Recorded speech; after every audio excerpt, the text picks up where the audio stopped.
ಆತ್ಮೀಯ ವಿದ್ಯಾರ್ಥಿಗಳೇ, ಜಿಲ್ಲಾ ಪಂಚಾಯತ್ ಶಿವಮೊಗ್ಗ ಮತ್ತು ಶಾಲಾ ಶಿಕ್ಷಣ ಇಲಾಖೆ ಪದವಿ ಪೂರ್ವ ಶಿವಮೊಗ್ಗ ಇವರ ಸಂಯುಕ್ತ ಆಶ್ರಯದಲ್ಲಿ ಸರ್ಕಾರಿ ಪದವಿ ಪೂರ್ವ ಕಾಲೇಜಿನ ಎಲ್ಲ ವಿಜ್ಞಾನ ವಿದ್ಯಾರ್ಥಿಗಳಿಗೆ ಈಗಾಗಲೇ ಸಿಇಟಿ ನೀಟ್ ಕೋಚಿಂಗ್ ತರಬೇತಿಯನ್ನು ಮಾಡಲಾಗಿದ್ದು 3 ಪರೀಕ್ಷೆಯನ್ನು ಈಗಾಗಲೇ ಮುಗಿಸಿದ್ದೇವೆ.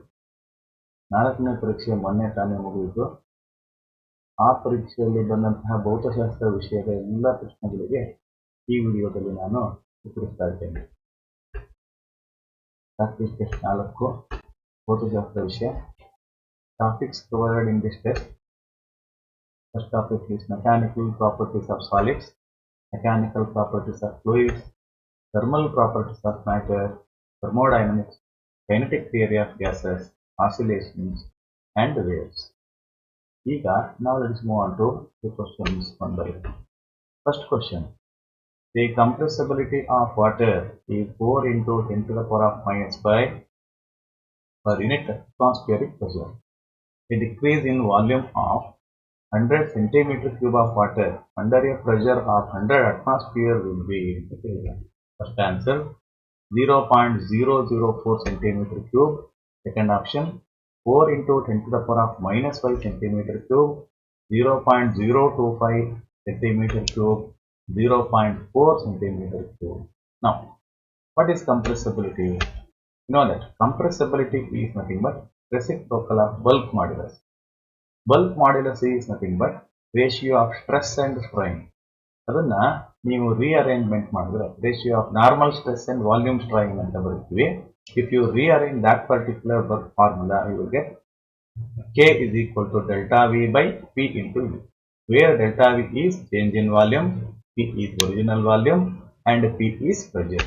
Now, if you rearrange this, ಈ ಕ್ವಶನ್ ನಲ್ಲಿ ಕೇಳಿರೋದೇನು, ಡೆಲ್ಟಾ ವಿ ವ್ಯಾಲ್ಯೂ ಎಷ್ಟು ಅಂತ ಅಲ್ವಾ. The decrease in volume of 100 centimeter cube of water ಅಂತ ಕೇಳಿದೆ. ಡೆಲ್ಟಾ ವಿ ಕೇಳಿದೆ. therefore delta V is equal to K into P into U.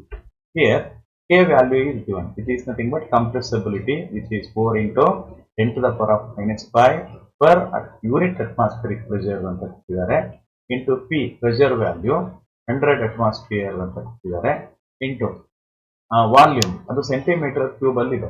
ನೀವು ಇದನ್ನ ಮೀಟರ್ ಕ್ಯೂಬಿಗೆ ಕನ್ವರ್ಟ್ ಮಾಡೋ ಅಗತ್ಯ ಇಲ್ಲ, ಯಾಕಂತ ಹೇಳಿದ್ರೆ ಆನ್ಸರ್ ಅಲ್ಲೆಲ್ಲವೂ ಕೂಡ ಸೆಂಟಿಮೀಟರ್ ಕ್ಯೂಬ್ ಅಲ್ಲೇ ಕೊಟ್ಟಿರೋದ್ರಿಂದ ಹಾಗೆ ಬರ್ಕೊಳ್ಳಿ.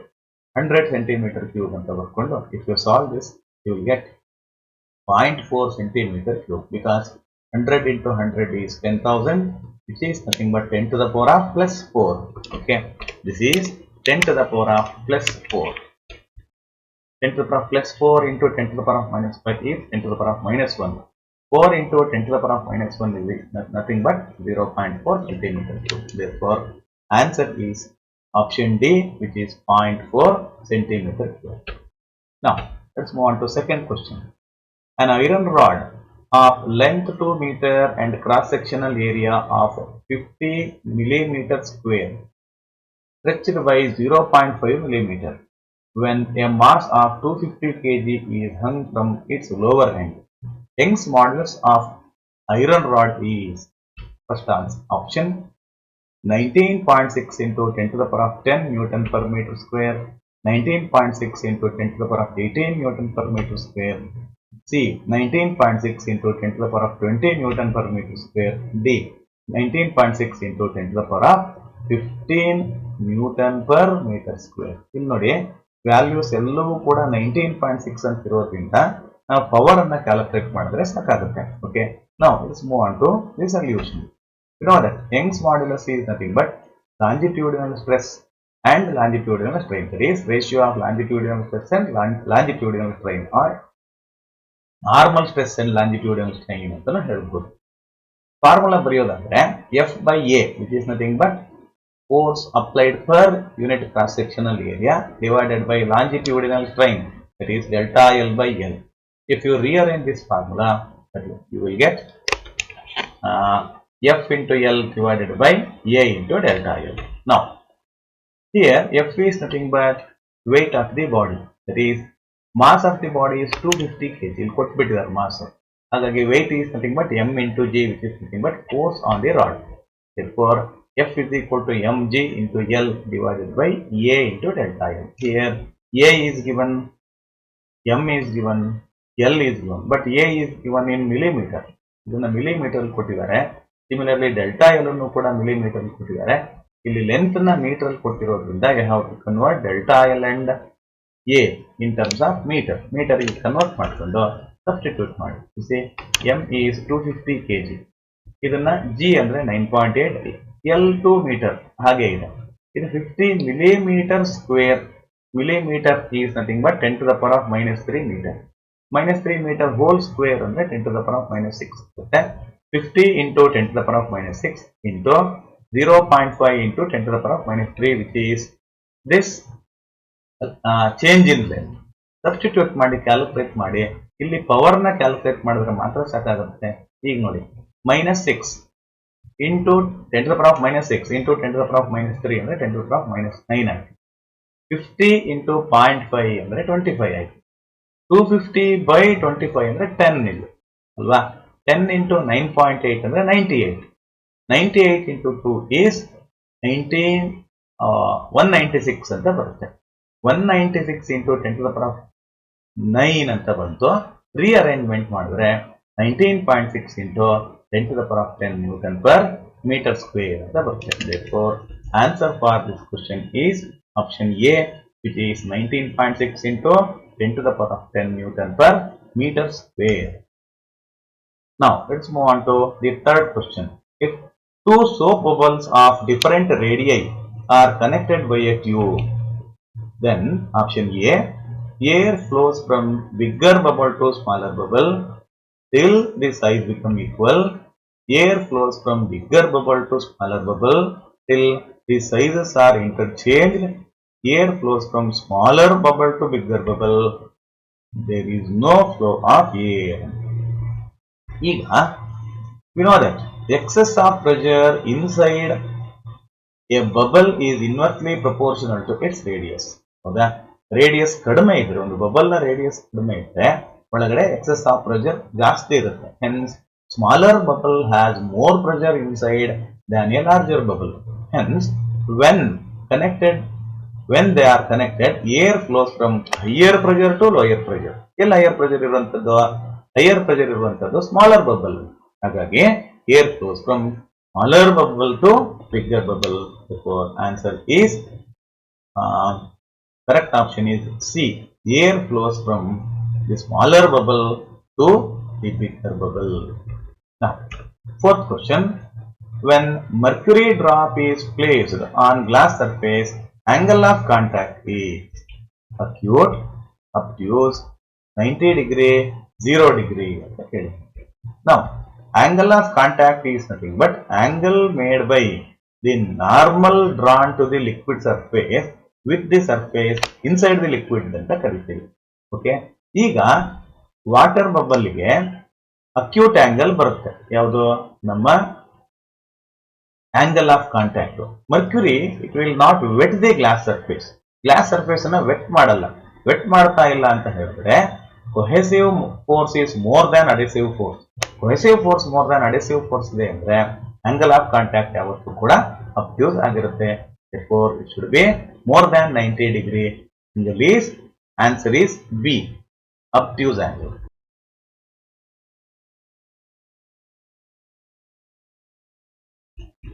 Now let us move on to fifth question. Heat is flowing through two cylindrical rods of same material. Their lengths are in the ratio 1:2 and their diameters are in the ratio 2:1. If the temperature difference between their ends is the same, the ratio of amount of heat conducted through them in unit time will be ಅಂತ ಹೇಳಿದಾನೆ. First option A 1:1, option B 1:8, option C 8:1, option D 1:4. Now, here given L1 is to L2 is equal to 1:2. Ratio of lengths is given 1:2. Ratio of diameter is 2:1. D1 is to D2 is equal to 2:1. We know that amount of heat radiated or amount of heat conducted per second is equal to Q by T, which is small q, which is equal to K into A into T2 minus T1 by L. Here K is nothing but thermal conductivity of the material.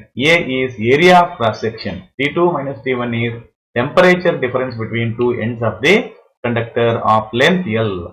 ಈಗ heat is flowing through two cylindrical rods of same material ಅಂತ ಕೇಳಿದಾನೆ. Same material ಇರೋದ್ರಿಂದ thermal conductivity is same for those two materials. And again, their lengths are in the ratio 1:2. Diameters are in the ratio 2:1. Temperature difference between the ends is same ಅಂತ ಕೇಳಿದಾನೆ. ಹಾಗಾಗಿ here K is same for both. T2 minus T1 is also same for both. Now I will rearrange this formula. A is nothing but, since this is cylindrical rod, area of cross section of the cylinder is equal to pi r square ಅಂತ ಬರೀಬಹುದು. ಆದ್ರೆ ಇಲ್ಲಿ radius ಕೊಡೋ ಬದಲು diameter ಕೊಟ್ಟಿದ್ದಾನೆ. In place of r, I will write d by 2. r square will become d square by 4 ಅಂತ ಆಗುತ್ತೆ. But k and t2 minus t1 are constant. Therefore, ಇದನ್ನ ನಾನು ಹೀಗೆ ಬರೀಬಹುದು. Heat conducted per second ಅಥವಾ rate of flow of heat Q is proportional to d square divided by L ಅಂತ ಬರೀಬಹುದು. ನಾವು ಈಗ ಈ ರೀತಿ ಈಕ್ವೇಶನ್ 2 ಬರ್ಕೊಳ್ಳಿ. ಯಾವ ರೀತಿ ಬರೀಬೇಕು? Q1 proportional to d1 square by L1, Q2 proportional to d2 square by L2 ಅಂತ ಬರ್ಕೊಂಡು ನಾವು divide one equation by the other. Then you will get Q1 by Q2 is equal to d1 by d2 whole square into L2 by L1 ಅಂತ ಆಗುತ್ತೆ. L1 by L2 ಅಲ್ಲ, ಯಾಕೆ? L is in the denominator. Therefore, this will become L2 by L1 ಅಂತ ಬರುತ್ತೆ. But we know d1 by d2 is nothing but 2 by 1 because d1 is to d2 is equal to 2 is to 1. ಹಾಗಾಗಿ 2 by 1 ಅಂತ ಬರೀರಿ. L1 by L2 is equal to 1 by 2. ಆದ್ರೆ ಇಲ್ಲಿರೋದು L2 by L1. Therefore, you should write this as 2 by 1. Now, 2 by 1 whole square is nothing but 4 by 1. 4 by 1 into 2 by 1 is equal to 8 by 1. Therefore, answer should be 8:1. That is, C is the correct option for this particular question. Next one. Sixth question. 1 kg of ice at 0 degrees Celsius is mixed with 1 kg of water at 80 degrees Celsius. The temperature of the mixture is ಅಂತ ಕೇಳಿದ್ದಾರೆ. Here, specific heat capacity of water is 4200 joule per kg per Kelvin. Latent heat of melting of ice is 3.36 into 10 to the power of 5 joule per kg. Now, answer ನೋಡ್ತಾ ಹೋದ್ರೆ first option A 80 degrees Celsius, option B 60 degrees Celsius, option C 40 degrees Celsius, option D 0 degrees Celsius. ಇಲ್ಲಿ ಈ problem method of mixture ನ ಮೇಲೆ ನಾವು ಮಾಡಬೇಕಾಗುತ್ತೆ. Method of mixture ನಮ್ಗೆ ಗೊತ್ತಿದೆ. ಇದೇನ್ ಹೇಳುತ್ತೆ? According to law of conservation of energy, heat lost by the hot body that should be equal to heat gained by the cold body. Here, hot body is 1 kg of water at 80 degrees Celsius is hot body. Cold body ಯಾವುದು? 1 kg of ice at 0 degrees Celsius. That is solid ice at 0 degrees Celsius is the cold body. ಹಾಗಾಗಿ hot ಬಾಡಿಯಲ್ಲಿರುವಂತಹ heat energy cold ಬಾಡಿಗೆ transfer ಆಗಿ ಈ temperature 80 ಡಿಗ್ರಿಯಿಂದ ಕೆಳಗೆ ಬರ್ತಾ ಬರುತ್ತೆ. ಹಾಗಾದ್ರೆ resulting temperature ಎಷ್ಟಾಗುತ್ತೆ ಅಂತ ನೋಡಬೇಕಾಗುತ್ತೆ. ನಾವು we know that heat lost by the hot body is equal to mass into specific heat into change in temperature of hot body which is nothing but water. ಹಾಗಾಗಿ ನಾನು ಹಾಟ್ ಬಾಡಿಯನ್ನ water ಅಂತ ತಗೊಂಡಿದ್ದೀನಿ. Mass of water into specific heat of water into change in temperature of water. Change in temperature ಎಲ್ಲಿಂದ ಎಲ್ಲಿಗೆ ಬರುತ್ತೆ? Initially it is in 80 degrees Celsius, then it will come to some common temperature T ಬರುತ್ತೆ. ಅದು ಯಾವುದು ಅಂತ ಆಮೇಲೆ ನೋಡೋಣ. ಇಲ್ಲಿ heat gained by the cold body. Cold body ಎರಡೆರಡು ಕೆಲಸ ಆಗ್ತಿದೆ. First solid ice at 0 degrees Celsius ಇದು liquid water at 0 degrees Celsius ಆಗಬೇಕು. ಇಲ್ಲಿ ಫೇಸ್ ಚೇಂಜ್ ಆಗ್ತಾ ಇರೋದ್ರಿಂದ there will be no change in temperature. Therefore, heat energy required to change the phase of solid ice at 0 degrees Celsius to liquid water at 0 degrees Celsius can be written as mass of ice into latent heat of ice ಅಂತ ಬರೀಬಹುದು. ಆಯ್ತು, ಒಂದು ಸಲ ice ಇದ್ದಿದ್ದು water ಆಗಿ convert ಆಯ್ತು ಅಂತ ತಿಳ್ಕೊಳ್ಳಿ. Water at 0 degrees Celsius ಬಂತು. ವಾಟರ್ at 0 degrees Celsius ಇಂದ ಮತ್ತೆ ಹೈಯರ್ ಟೆಂಪರೇಚರ್ಗೆ ಹೋಗ್ಬೇಕು, ಮತ್ತೆ ಹೀಟ್ ಬೇಕಲ್ಲ. ಆ ಹೀಟ್ ಅನ್ನ mass of ice into specific heat of ice ಅಂತ ಬರೆಯೋದಲ್ಲ. ಇಲ್ಲಿ ಯಾಕೆ ಬರೀಬಾರದು ಹಾಗೆ? Already ice is converted into water. Okay, mass of ice into specific heat of water into change in temperature of ice ಅಂತ ಬರೀಬೇಕಾಗುತ್ತೆ. ಈಗ ಇದನ್ನ ಸಬ್ಸ್ಟಿಟ್ಯೂಟ್ ಮಾಡಿ ನಾವು water is at the temperature 80 degree Celsius, ಅದನ್ನ TW ಅಂತ ತಗೊಂಡಿದ್ದೀನಿ. Common temperature of the mixture ನ T ಅಂತ ತಗೊಳ್ಳೋಣ. ಈಗ T is common temperature, cold body temperature 0 degree Celsius ಇದೆ. therefore change in temperature of cold body is T minus 0 ಅಂತ ಬರೀತೀನಿ. ನಾವು rearrange this formula. Rearrangement ಮಾಡಿ T ವ್ಯಾಲ್ಯೂ ಕಂಡುಹಿಡಿಬೇಕು. rearrange ಮಾಡಿದ್ರೆ ಈ ತರ ಬರುತ್ತೆ. ನಾವು T is equal to ಸ್ವಲ್ಪ ಕ್ಯಾಲ್ಕುಲೇಷನ್ ಎಲ್ಲ ಇಲ್ಲಿ mass of water 1 kg, mass of ice 1 kg ಅಂತೆಲ್ಲ ಕೊಟ್ಟಿದ್ದಾರೆ. ಸಬ್ಸ್ಟಿಟ್ಯೂಟ್ ಮಾಡಿ common temperature is TW minus L by CW ಅಂತ ಬರುತ್ತೆ. ಓಕೆ, ರಿಅರೇಂಜ್ಮೆಂಟ್ ಮಾಡಿ ಗೊತ್ತಾಗುತ್ತೆ. ನೆಕ್ಸ್ಟ್ ನಾವು substitute the value. TW is 80 degrees Celsius, L is nothing but 3.36 into 10 to the power of 5 divided by 4.2 into 10 to the power of 3. ನೋಡಿ, 10 to the power of 3 ಮೇಲೆ ಹೋದ್ರೆ 10 to the power of minus 3 ಆಗುತ್ತೆ. minus 3 plus 5 is nothing but plus 2 ಅಂತ ಬರುತ್ತೆ. ಹಾಗಾಗಿ ನಾನು ಇದನ್ನ ಏನಂತ ಬರೀತೀನಿ? 3.36 into 10 to the power of 2 can be written as 336 by 4.2 ಅಂತ ಬರೀತೀನಿ. 336 divided by 4.2 ಮಾಡಿದ್ರೆ ಎಕ್ಸಾಕ್ಟ್ಲಿ 80 ಬರುತ್ತೆ. ಹಾಗಾಗಿ 80 minus 80 is 0 degree Celsius. Therefore, hence the correct option is D, that is 0 degree Celsius. ಅಂದ್ರೆ ಐಸ್ at 0 degree Celsius ಇದು water at 0 degree Celsius ಆಗುತ್ತೆ. ಯಾವಾಗ? when 1 kg of ice at 0 degree Celsius, solid ice at 0 degree Celsius is mixed with 1 kg of water at 80 degree Celsius. ಈಗ 7th question. Two lumps of ice joined together when pressed. Which one of the following will account for this? Option A, ice lumps have natural affinity for each other. The latent heat of fusion of ice is more. The melting point of ice decreases with increase in pressure. The melting point of ice decreases with the increase in pressure ಅಂತ ಹೇಳಿದಾನೆ. Okay, increases with increase in pressure ಅಂತ ಹೇಳಿದಾನೆ. We know that melting point of ice decreases with increase of pressure. Theory ಎಲ್ಲ ನಾವು ಮಾಡಿರ್ತೀವಿ. Therefore correct option is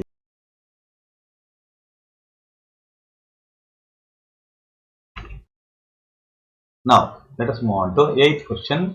It is hotter for the same distance over the top of fire than it is at the sides. This is because option A, heat is radiated upwards. Option B, convection carries the heat upwards. Air conducts the heat upwards. None of these. You know that heat energy always heat always flows from higher temperature to lower temperature. Solid alli heat energy flow agodana conduction anta ಕರೀತಾರೆ. There the molecules will never move ಆಗಲ್ಲ. But in the case of convection, heat energy flows from higher temperature to lower temperature by the actual motion of the molecules of the medium. Here what happens is, in the case of fluids, ನೀವು ಯಾವ್ದಾದ್ರೂ ಒಂದು fire ಅನ್ನ ಅಥವಾ ಒಂದು candle lamp ಅನ್ನ ಹಚ್ಚಿಟ್ಟಿದ್ದೀರಿ ಅಂತ assumption ತಗೊಳ್ಳ. ಈಗ ಹಚ್ಚಿಟ್ರೆ ಇಲ್ಲಿ ಏನಾಗುತ್ತೆ, ಈ candle lamp surrounding air medium ಅನ್ನೆಲ್ಲ ಹೀಟ್ ಮಾಡುತ್ತೆ. ಹೀಟ್ ಮಾಡಿದ ತಕ್ಷಣ ಮಾಲಿಕ್ಯುಲರ್ ಮೋಷನ್ ಜಾಸ್ತಿ ಆಗುತ್ತೆ. ಮೋಷನ್ ಜಾಸ್ತಿ ಆದ ತಕ್ಷಣ ಡಿಸ್ಟೆನ್ಸ್ ಬಿಟ್ವೀನ್ ದಿ ಮಾಲಿಕ್ಯೂಲ್ಸ್ ಜಾಸ್ತಿ ಆಗಿ ಡೆನ್ಸಿಟಿ ಕಡಿಮೆ ಆಗುತ್ತೆ. ಕಡಿಮೆ ಆದಾಗ ಆ ಕಡಿಮೆ ಡೆನ್ಸಿಟಿ ಇರುವಂತಹ ಹಾಟ್ ಮಾಲಿಕ್ಯೂಲ್ಸ್ ಎಲ್ಲವೂ ಕೂಡ ಮೇಲ್ ಮೂವ್ ಆಗ್ಲಿಕ್ಕೆ ಸ್ಟಾರ್ಟ್ ಆಗುತ್ತೆ. ಹಾಗಾಗಿ ನೀವು ಫೈರ್ ನ ಮೇಲ್ಗಡೆ ಹೀಗೆ ಕೈ ಹಿಡಿದ್ರೆ ಜಾಸ್ತಿ ಬಿಸಿ ಅನ್ಸುತ್ತೆ. Therefore, convection carries heat upwards is the correct answer for this particular question. Next one, 9th question. The temperature at which Celsius is equal to Fahrenheit is ಅಂತ ಕೇಳಿದ್ದಾನೆ. First option A 40 degree Celsius, option B minus 40 degree Celsius, 273 degree Celsius, option D minus 273 degree Celsius.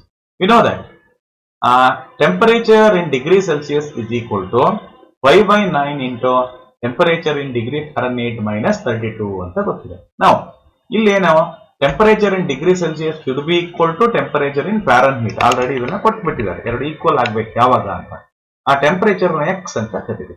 ನಾವು in the place of 3 degree Celsius you put x, and in the place of T degree Fahrenheit also you should put x ಅಂತ substitute ಮಾಡಿ. Therefore x is equal to 5 by 9 into x minus 32. Just rearrange this one. 9x is equal to 5x minus 160 ಅಂತ ಆಗುತ್ತೆ. Then 4x is equal to minus 160 or x is equal to minus 40 degrees Celsius or minus 40 degrees Fahrenheit. Therefore correct answer for this particular question is minus 40 degree Celsius or 40 degree Fahrenheit. Option is B. Now, an ideal gas is taken through the cylinder, a cycle A to B, B to C, C to A as shown in the figure. If the net heat supplied to the gas in the cycle is 5 joule, the work done by the gas in the process C to A is. ಇಲ್ಲಿ ಈ diagram ಹೀಗೆ ಕೊಟ್ಟಿದ್ದಾರೆ. This is P V diagram or indicator diagram ಹೀಗಿದೆ. Answer first ಮಾಡ್ಕೊಂಡ್ಬಿಡೋಣ. Option A minus 5 joule, option B minus 10 joule, option C minus 15 joule, option D minus 20 joule. ಈಗ ನೋಡೋಣ. Now just go through this diagram. Here the portion BC, ಇದು BC ಇದೆಯಲ್ಲ, ಇಲ್ಲಿ volume constant ಇದೆ, pressure variable ಇದೆ ನೋಡಿ. C ಅನ್ನೋ point ಅಲ್ಲೇ ಒಂದು ಪ್ರೆಷರ್ ಇದೆ, ಬಿ ಅನ್ನೋ ಪಾಯಿಂಟ್ ಅಲ್ಲೇ ಒಂದು ಪ್ರೆಷರ್ ಇದೆ. Therefore volume constant, pressure is changing means this is isochoric process. Here AB, in this case pressure is constant, it is 10 Newton per meter square, but volume is changing. ಇಲ್ಲಿಂದ ಇಲ್ಲಿಗೆ change ಆಗ್ತಿದೆ. 1 meter cube, A ಅನ್ನೋ point ಅಲ್ಲಿ 1 meter cube ಇದೆ, B ಅನ್ನೋ point ಅಲ್ಲಿ 2 meter cube ಇದೆ. It is changing from 1 to 2 meter cube. ಹಾಗಾಗಿ ಪ್ರೆಷರ್ ಕಾನ್ಸ್ಟೆಂಟ್, ವಾಲ್ಯೂಮ್ ಚೇಂಜ್ ಆಗ್ತಾ ಇದೆ ಅಂದ್ರೆ this is isobaric process. BC isochoric process. ಹಾಗಾದ್ರೆ AC ಏನಿರಬಹುದು? AC it may be either isothermal or adiabatic, ಎರಡರಲ್ಲಿ ಯಾವ್ದಾದ್ರು ಒಂದು ಆಗಿರುತ್ತೆ. ಓಕೆನಾ? ಆನ್ಸರ್ ಯಾವುದು ಅಂತ ಇಲ್ಲಿ ನೋಡ್ತಾ ಬರೋಣ. Since this is cyclic process, for A cyclic process heat energy supplied, that is dq is equal to dw ಅಂತ ಬರೀತೀವಿ, which is equal to work done in the process AB plus work done in the process BC plus work done in the process CA. Okay, but we know that BC is already ನಾನು ಈಗಾಗಲೇ ಹೇಳಿದ್ದೀನಿ ಐಸೋಕೋರಿಕ್ process ಅಂತ. In the case of isochoric process work done is 0, therefore WBC ಜಾಗದಲ್ಲಿ 0 ಅಂತ ಬರೀರಿ. Work done in the process AB ಅಂದ್ರೆ ಯಾವುದು? ಇದು ಐಸೋಬಾರಿಕ್ ಪ್ರೋಸೆಸ್. ಐಸೋಬಾರಿಕ್ ಪ್ರೋಸೆಸ್ ಅಲ್ಲಿ work done is equal to P into change in volume, PdV. ಇದು ಹೆಂಗ್ ಬರುತ್ತೆ? Work is equal to force into displacement ಅಂತ ಬರುತ್ತೆ. ಆ ಫಾರ್ಮುಲಾನ ರಿಅರೇಂಜ್ಮೆಂಟ್ ಮಾಡಿದ್ರೆ pressure into change in volume ಅಂತ ಬರುತ್ತೆ, PdV. ಇಲ್ಲಿ ನಮ್ಗೆ ಬೇಕಾಗಿರೋದು work done in CA. Okay, process CA ಎಷ್ಟು ಅಂತ ಕ್ಯಾಲ್ಕುಲೇಟ್ ಮಾಡಬೇಕು. ನಾವು rearrange this equation or substitute the values of P and dV in this equation first. Now dq is already given. ಎಷ್ಟು ಕೊಟ್ಟಿದ್ದಾರೆ? 5 joule, heat energy supplied 5 joule ಅಂತ ಕೊಟ್ಟಿದ್ದಾರೆ. Pressure ಎಷ್ಟಿದೆ? Already it is equal to ಇಲ್ಲೇ ಇದೆ ನೋಡಿ. Here pressure is 10 newton per metre square ಅಂತ diagram ಅಲ್ಲಿ ಕಾಣ್ತಾ ಇದೆ. ವಾಲ್ಯೂಮ್ ಚೇಂಜ್ ಎಲ್ಲಿಂದ ಎಲ್ಲಿಗೆ ಆಗಿದೆ? 2 ಮೀಟರ್ ಕ್ಯೂಬ್ ಇಂದ 1 ಮೀಟರ್ ಕ್ಯೂಬಿಗೆ ಆಗಿದೆ. ಹಾಗಾಗಿ ಬಿ ಅನ್ನೋ ಪಾಯಿಂಟ್ 2 ಮೀಟರ್ ಕ್ಯೂಬ್ ಅಲ್ಲಿ ಇದೆ, ಎ ಅನ್ನೋ ಪಾಯಿಂಟ್ 1 ಮೀಟರ್ ಕ್ಯೂಬ್ ಅಲ್ಲಿ ಇದೆ. therefore change in volume is 2 minus 1. just rearrange this. 2 minus 1 is 1, therefore 10 into 1 is 10. just rearrange this equation, you will get final answer as minus 5 joule. therefore answer is A. Now 11th question, a gas at NTP is suddenly compressed to 1/4 of its original volume. if gamma is supposed to be 3 by 2, then the final pressure is option A 4 atmosphere, option B 3 by 2 atmosphere, option C 8 atmosphere, option D 1 by 4 atmosphere. Here gamma is nothing but atomicity anta kariತೀವಿ. The value of this gamma is dependent on the number of atoms present in the molecule. For example H2O water molecule ತಗೊಂಡ್ರೆ 3 atoms ಇದೆ, ಅದಕ್ಕೆ ಒಂದು gamma ಬರುತ್ತೆ. Carbon dioxide ಅಲ್ಲೂ ಕೂಡ carbon dioxide molecule ಅಲ್ಲಿ 3 atoms ಇದೆ, ಅದಕ್ಕೂ ಕೂಡ ಒಂದು ವ್ಯಾಲ್ಯೂ ಆಫ್ ಗ್ಯಾಮಾ ಬರುತ್ತೆ. ಈ ಗ್ಯಾಮಾ ವ್ಯಾಲ್ಯೂ ಟ್ರೈಅಟಾಮಿಕ್ ಗ್ಯಾಸ್ಗೆ ಒಂದು, ಡೈಅಟಾಮಿಕ್ ಗೆ ಒಂದು, ಮಾನೋ ಅಟಾಮಿಕ್ ಗ್ಯಾಸ್ಗೆ ಒಂದು. ಹಾಗಾಗಿ ಅದ್ರ ಬಗ್ಗೆ ತೀರಾ ಚರ್ಚೆ ಮಾಡೋದು ಬೇಡ, ಗ್ಯಾಮಾ ವ್ಯಾಲ್ಯೂ ಆಲ್ರೆಡಿ ಕೊಟ್ಟಿದ್ದಾನೆ. ಆನ್ಸರ್ ಏನು ಅಂತ ಇದು ನೋಡೋಣ. ನಾವು obviously this process is adiabatic process. ಯಾಕೆ ಏಡಿಯೋಬ್ಯಾಟಿಕ್ ಅಂತ ಹೇಳಿದ್ರೆ ಸಡನ್ ಕಂಪ್ರೆಷನ್ ಮತ್ತೆ ಸಡನ್ ಎಕ್ಸ್ಪ್ಯಾನ್ಷನ್ ಎಲ್ಲವೂ ಕೂಡ ಏಡಿಯೋಬ್ಯಾಟಿಕ್ ಪ್ರಾಸೆಸ್ ಆಗಿರುತ್ತೆ. ಸ್ಲೋ ಕಂಪ್ರೆಷನ್ ಮತ್ತೆ ಸ್ಲೋ ಎಕ್ಸ್ಪ್ಯಾನ್ಷನ್ ಮಾತ್ರ ಐಸೋಥರ್ಮಲ್ ಆಗಿರುತ್ತೆ. Here they pressure gas is suddenly compressed ಅಂತ ಕೊಟ್ಟಿರೋದ್ರಿಂದ PV to the power of gamma is constant. This is for an isothermal process. Now, ಎರಡು equation ಅನ್ನ ಬರ್ಕೊಳ್ಳಿ. P1 V1 to the power of gamma is equal to constant ಅಂತ ಒಂದು, P2 V2 to the power of gamma is equal to constant ಅಂತ ಇನ್ನೊಂದು equation ಬರ್ಕೊಂಡು ಒಂದು equation ಅಲ್ಲಿ ಇನ್ನೊಂದು ಈಕ್ವೇಶನ್ ಡಿವೈಡ್ ಮಾಡಿ you will get P2 by P1 is equal to V1 by V2 to the power of gamma ಅಂತ ಬರುತ್ತೆ. ಯಾಕಂತ ಹೇಳಿದ್ರೆ pressure is inversely proportional to volume. V ಅನ್ನು ಈ ಕಡೆ ತಗೊಬನ್ನಿ. ಹಾಗಾಗಿ ಇನ್ವರ್ಸ್ಲಿ ಪ್ರಪೋರ್ಷನಲ್ ಇದ್ದಾಗ ಇಲ್ಲಿ P2 by P1 ಇದ್ರೆ ಇಲ್ಲಿ V1 by V2 ಅಂತ ಬರೀಬೇಕು. ಡೈರೆಕ್ಟ್ಲಿ ಪ್ರಪೋರ್ಷನಲ್ ಇದ್ರೆ P2 by P1 is equal to V2 by V1 ಅಂತಾನೆ ಬರೀಬೇಕಾಗುತ್ತೆ. ನಮಗೆ ಬೇಕಾಗಿರೋದು P2 ಪ್ರೆಷರ್ ಎಷ್ಟು ಅಂತ ಕೇಳಿದಾನೆ. Final pressure is equal to P1 into V1 by V2 whole to the power of gamma ಅಂತ ಆಗುತ್ತೆ. ನಾವು ಸಬ್ಸ್ಟಿಟ್ಯೂಟಿವ್ ವ್ಯಾಲ್ಯೂ ಇಲ್ಲಿ V2 ಎಲ್ಲಿಗೆ ಹೋಗಿದೆ? It is suddenly compress to 1/4 of its original volume ಅಂತ ಹೇಳಿದಾನೆ. V2 is equal to V1 by 4 ಅಂತ ಬರ್ಕೊಳ್ಳಿ. V1 ಕ್ಯಾನ್ಸಲ್ ಆಗುತ್ತೆ. 1 by 4 which is nothing but 4. 4 to the power of gamma is 3 by 2 which is equal to 8. ಯಾಕಂತ ಹೇಳಿದ್ರೆ 4 ನ square root ತೆಗಿರಿ first. Okay, 4 ನ ಸ್ಕ್ವೇರ್ ರೂಟ್ 2 ಆಯ್ತು. 2 ಕ್ಯೂಬ್ ಮಾಡಿ. 2 cube is equal to 8. Therefore final answer is option C, which is 8 atmosphere.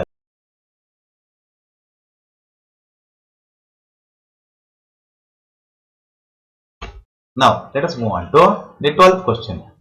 Efficiency of a Carnot engine is 50% when temperature of outlet is 500 Kelvin.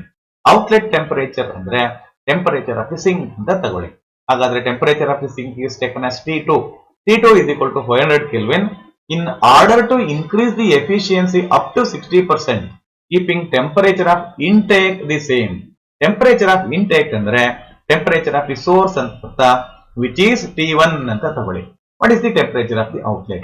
Answer given. Option A 200 Kelvin, option B 400 Kelvin, option C 600 Kelvin, option D 800 Kelvin. We know that efficiency of the Carnot engine is given by 1 minus T2 by T1. ಈಗ first ಗೆ ಈ ಕೇಸನ್ನ ತಗೊಳ್ಳ. 50% efficiency ಇದ್ದಾಗ T2 value 500 ಇತ್ತು. T1 ಗೊತ್ತಿಲ್ಲ, ಏನು ಕೊಟ್ಟಿಲ್ಲ ಇಲ್ಲಿ. ಹಾಗಾದ್ರೆ 50% ಎಫಿಷಿಯನ್ಸಿ, ಈಟಾ ವ್ಯಾಲ್ಯೂ ಪರ್ಸೆಂಟೇಜ್ ಅಲ್ಲಿ ಬರೆಯಂಗಿಲ್ಲ, ವ್ಯಾಲ್ಯೂ ಬರೀಬೇಕಾಗತ್ತೆ. 0.5 50% ಅಂದ್ರೆ 0.5, 50 by 100. 0.5 is equal to 1 minus 500 by T1. Rearrangement ಮಾಡಿ 1 minus 0.5 is equal to 0.5 which is equal to 500 by T1. So ಹಾಗಾಗಿ temperature T1 is equal to 100 Kelvin ಅಂತ ಆಗುತ್ತೆ. Next one. ನಾವು ಈಗ second option ಬರೋಣ. Eta value 60% ಆಗ್ಬೇಕಾದ್ರೆ temperature of the outlet that is sink ಎಷ್ಟಾಗಿರ್ಬೇಕು ಅಂತ. Initially temperature of the sink ಎಷ್ಟಿತ್ತು? 500 Kelvin ಇತ್ತು. ಟೆಂಪರೇಚರ್ ಆಫ್ ದಿ ಸೋರ್ಸ್ ಎಷ್ಟು ಅಂತ ಬಂತು? 1000 Kelvin ಇದು ಬಂದಿದೆ. ಇದು 1000 Kelvin ಹಾಗೆ ಇರಬೇಕು. ಎಫಿಷಿಯನ್ಸಿ 0.6 ಆಗ್ಬೇಕಾದ್ರೆ ಸಿಂಕಿನ ಟೆಂಪರೇಚರ್ ಎಷ್ಟು ಚೇಂಜ್ ಮಾಡಬೇಕು ಅಂತ ಕೇಳಿದಾನೆ. ಹಾಗಾಗಿ ಈಟಾ ಜಾಗದಲ್ಲಿ 0.6 ಅಂತ ಹಾಕೊಳ್ಳಿ. 0.6 is equal to 1 minus T2 dash by T1, or rearrange this. T2 dash by T1 is equal to 1 minus 0.6 which is equal to 0.4, ಅಥವಾ T2 dash is equal to 0.4 into T1. T1 value already 100 Kelvin ಅಂತಿದೆ. Before this should be equal to 400 Kelvin. Efficiency 60% ಆಗಬೇಕು ಅಂದ್ರೆ temperature of the outlet ಅನ್ನ 500 Kelvin ಇಂದ change it from 500 Kelvin to 400 Kelvin. Therefore answer is option B, 400 Kelvin. Next 13th question. In the diagram 1 to 5, the 1 to 4 of the variation of volume with the changing pressure is shown. A gas is taken along the path ABCD. The change in internal energy of the gas will be ಅಂತ ಹೇಳಿದಾನೆ. ನೋಡಿ, 4 option ಕೊಟ್ಟಿದ್ದಾರೆ.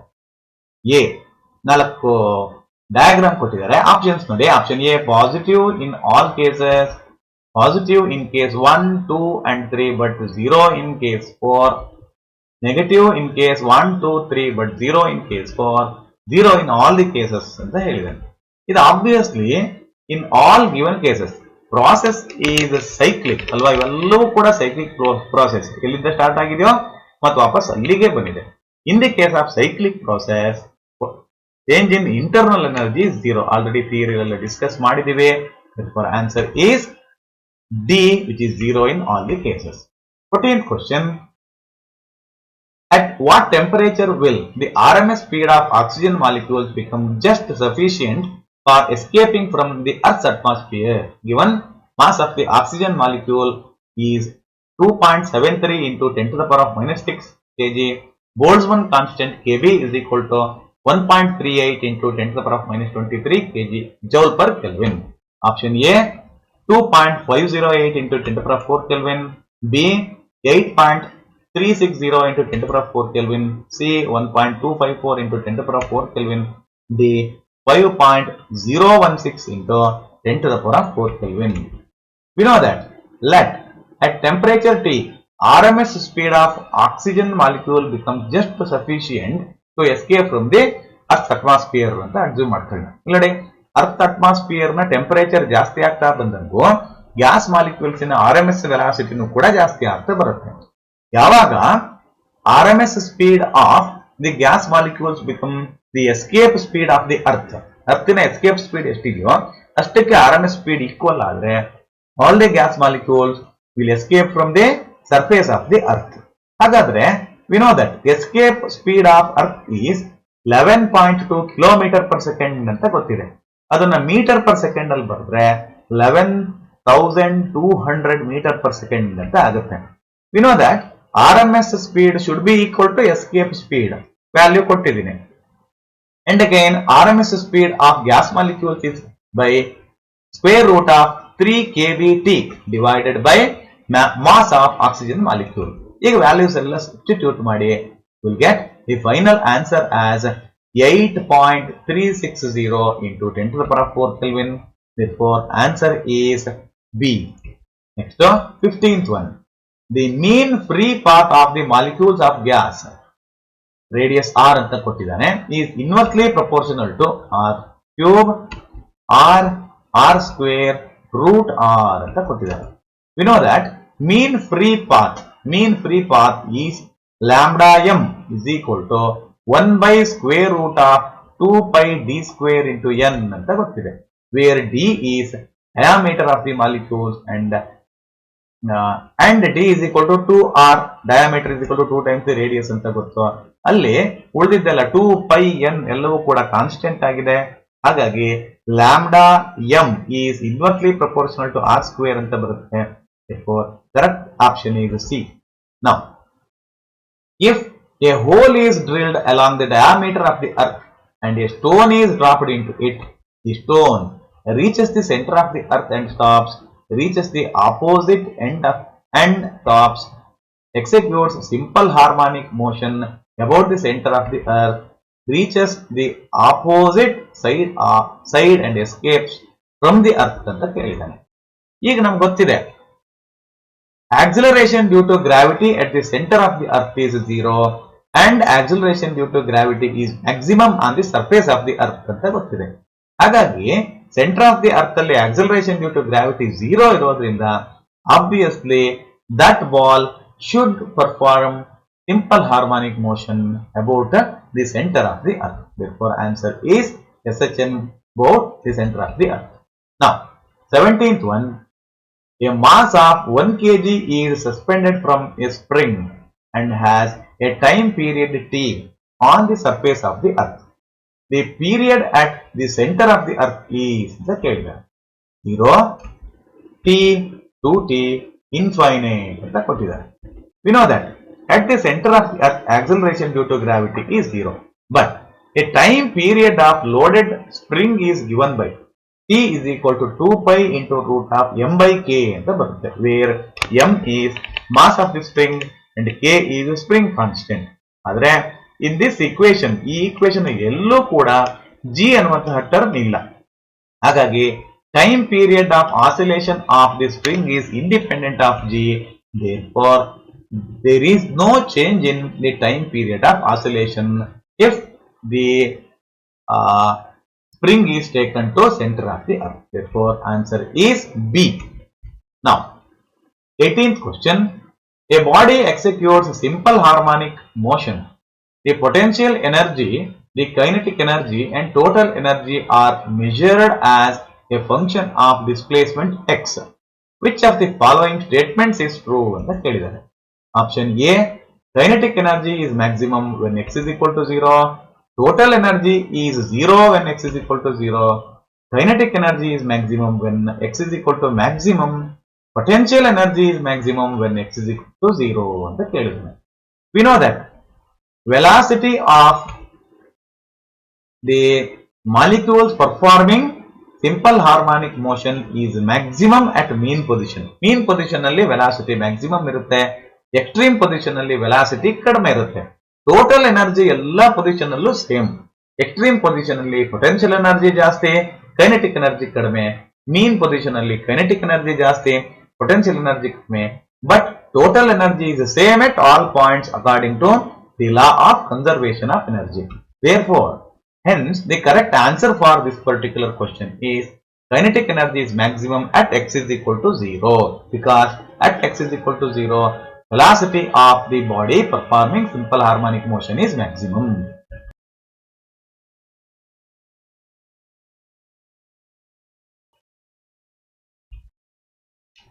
Now, let us move on to 19th question. The period of oscillation of a simple pendulum is t in a stationary lift. If the lift moves upwards with acceleration of 8g, then time period t dash will. Option A becomes t by 2, becomes t by 3, remains the same, becomes t by 4. We know that when the lift is moving upwards, the net acceleration will be equal to k dash, which is g plus a, where g is acceleration due to gravity, a is acceleration of the lift. ಈಗ a ಜಾಗದಲ್ಲಿ 8g ಅಂತ ಕೊಟ್ಟಿದ್ದಾರೆ. Therefore, a dash should be equal to g plus 8g, which is 9g ಅಂತ ಆಗುತ್ತೆ. Now, we know that time period of oscillation of a simple pendulum is given by 2 pi into root of L by g, where L is length of the pendulum, g is acceleration due to gravity.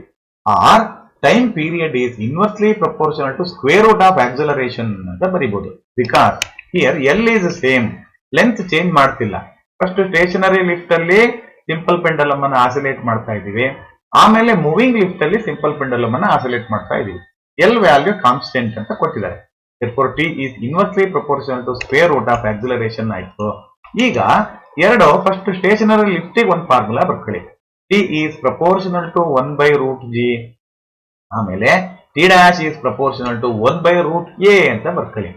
a ಜಾಗದಲ್ಲಿ ಈಗ value substitute t dash by t, where t dash is time period of oscillation of pendulum in lift, moving lift. T is the time period of oscillation of the simple pendulum in stationary lift. ಈಗ ಒಂದರಲ್ಲಿ ಒಂದು divide ಮಾಡಿದ್ರೆ ಇದು square root of g by a dash ಅಂತ ಬರುತ್ತೆ.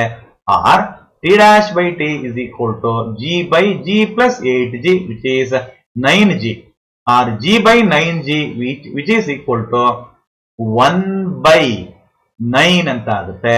Square root of 1 by 9 is nothing but 1 by 3, or t dash is equal to t by 3 ಅಂತ ಆಗುತ್ತೆ. Therefore, answer for this question is option B. Now, 20th question. A fundamental frequency of closed pipe is 50 Hz. Then, frequency of second overtone is option A 100 Hz, option B 250 Hz, option C 50 Hz, option D 150 Hz. We know that closed pipe always produces odd harmonic of sum, that is f1 is to f2 is to f3 is equal to 1 is to 3 is to 5. ಇದನ್ನ class ಅಲ್ಲಿ discuss ಮಾಡಿದ್ದೀವಿ. We know that the frequencies which are integral multiple of fundamental frequency are called harmonics ಅಂತ ಕರಿತೀವಿ, ಹೌದಲ್ವಾ? ಹಾಗಾದ್ರೆ second over tone ಇಲ್ಲಿ ಇದು first over tone ಅಂತ ಹೇಳಿದ್ರೆ ಥರ್ಡ್ ಹಾರ್ಮೋನಿಕ್ ಆಗುತ್ತೆ. ಸೆಕೆಂಡ್ ಓವರ್ ಟೋನ್ ಅಂದ್ರೆ ಫಿಫ್ತ್ ಹಾರ್ಮೋನಿಕ್ ಅಂತ ಬರುತ್ತೆ. ಹಾಗಾಗಿ ಸೆಕೆಂಡ್ ಓವರ್ ಟೋನ್ ಅಂದ್ರೆ F3 ಫ್ರೀಕ್ವೆನ್ಸಿ F3 ಬರೀಬೇಕು. that should be equal to 5 times the fundamental frequency. Here fundamental frequency is given as 50 Hz. Therefore 5 into 50, which is nothing but 250 Hz. Therefore answer for this question is option B, which is 250 Hz. Now 21st question. A pipe open at both ends produces a note of frequency F1. When the pipe is kept with 3/4 of its length in water, it produces a note of frequency F2.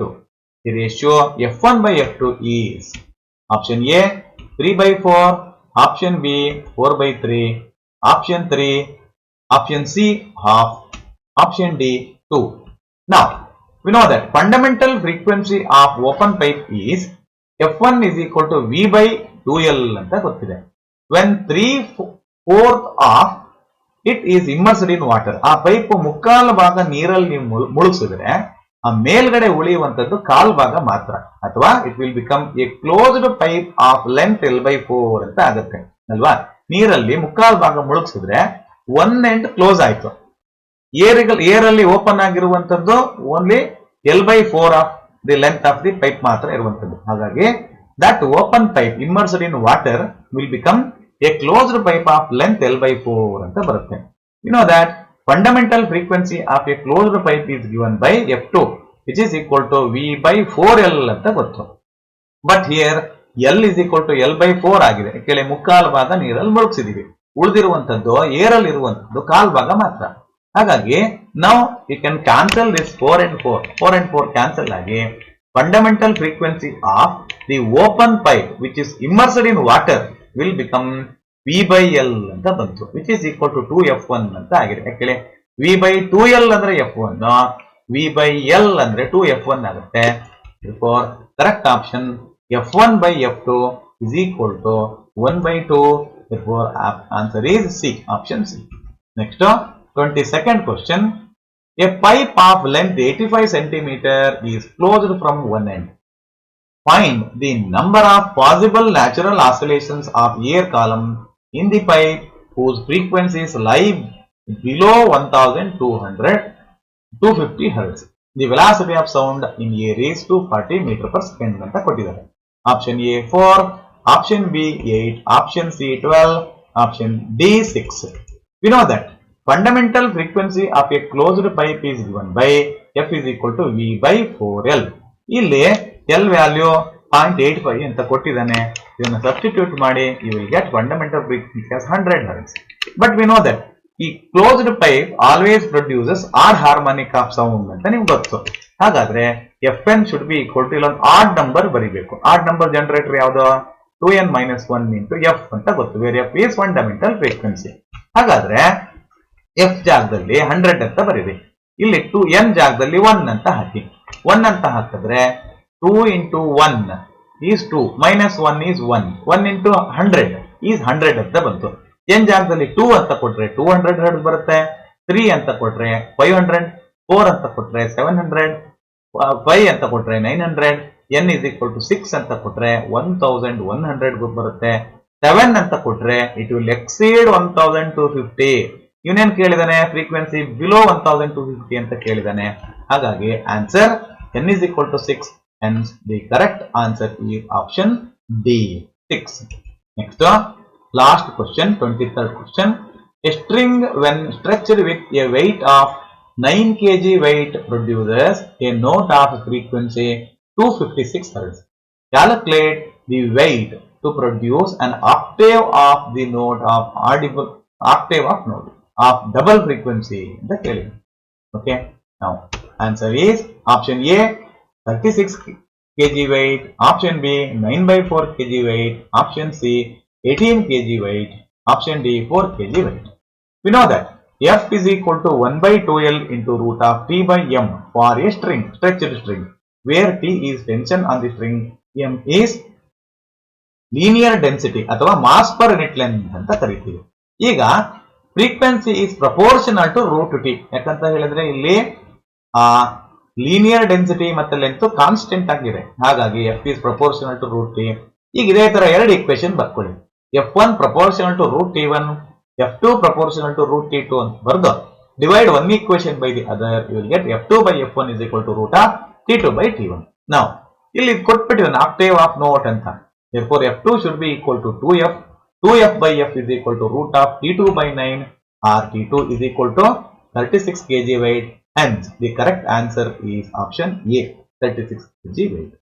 ಧನ್ಯವಾದಗಳು.